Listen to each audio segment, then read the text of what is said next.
All right, well, joining us now is WGXA's political analyst, Philip Swicegood, to discuss tonight's debate and the biggest takeaways. Thanks for being here, Philip. Absolutely, happy to. Well, one of the first things I wanted to ask you, did you feel in watching tonight's debate that there was a clear winner?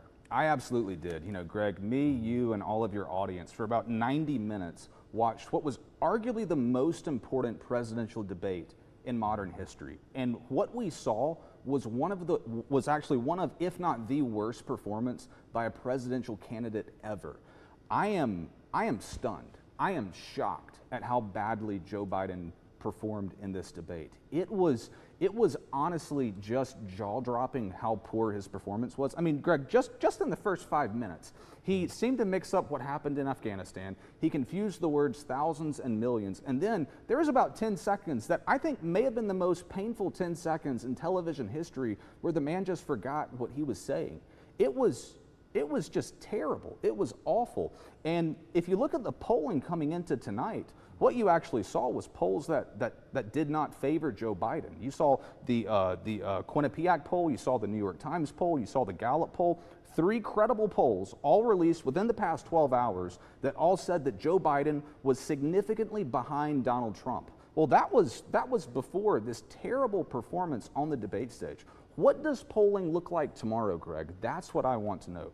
Part of the other issue with this, in my mind, too, is these are debates and debate rules that the Biden team wanted. Remember, it was the Biden team that approached the Trump team and said, hey, we want to debate. We want to debate, and these are the rules. The actual Trump team said, yep, these are the rules that we will agree to, sure thing. They actually made no edits, no changes to the proposal by the Biden team. Biden goes for 7 days to Camp David with all of his advisors, practices ostensibly for a week on end, and this is the version that we get from him. I mean, Greg, I literally never thought I would say this, but I'm not convinced that Biden's going to be the nominee in November. It was really that bad. Do you think that it might even be enough, what people saw tonight, to change minds who supported him? Do you think some of his supporters might question his ability? I do, Greg, but I also know that those 20% of voters that polls tell us moving into tonight that were actually undecided and they really didn't know which way they were going to vote, I am convinced that none of those voters are going to vote for Biden after this. I mean, this is a catastrophic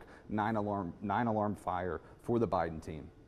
Well, tonight we saw that both of the men did talk at times, did not get on they were asked questions, of course, but we saw a little bit of the back and forth kind of, you know, even one time they were saying, let's not act like children, let's not. That's right. But we saw a little bit of that back and forth. What do you think voters took away from that? You know, one thing I think voters took away from this was that they actually liked the setup of the debate. I mean, there was no interruption from an audience because there was no one in the room. And then by Dana Bash and Jake Tapper cutting off the mics, these two guys weren't able to cut each other off very much. It was actually a fairly informative debate. It was a fairly respectful debate where these two guys were able to go back and forth, and we as voters were really able to get a sense of where these two men are. I don't think Trump had just a fantastic night, but I think in comparison to Biden, he was the absolute de facto clear winner. Speaking of Trump, do you think that he adequately answered the January 6th question? You know, then they were asking him, do you take responsibility or do you feel like that you played a part in what happened and would you denounce it? Do you think that he came off strong enough with what he said? No, Trump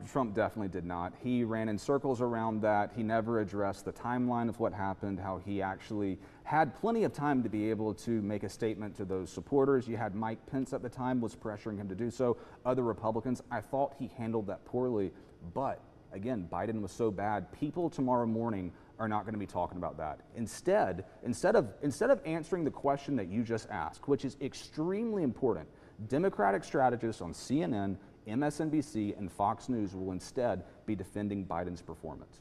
Well, Philip, one thing I do want to talk while we still have time is about the role of Georgia. I mean, we're a swing state. What will it mean for Georgia voters this year?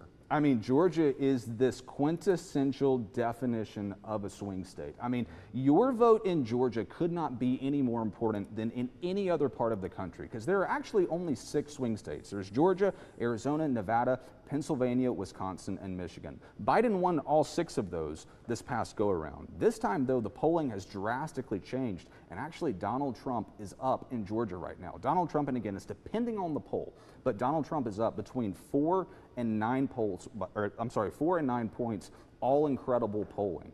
And so what this means, if you're sitting at home watching this, is that you are in a swing state that has a razor-thin margin. Biden won it by 12,000 votes in 2020. Kemp won it by a significant margin, who's a Republican, in 2022. And so while Donald Trump may be up right now, we don't exactly know what's going to happen this November. And so I would just encourage people on both sides of the aisle, if this is an election that means something to you, which I definitely hope that it does, I hope that you will vote, and vote as early as you can. Okay, Philip, thank you so very much. We Absolutely. appreciate you being here tonight. Our Gloria, Ruth Finney, and Brianna Cook are in Atlanta, and they'll have more on ABC 16 starting tomorrow.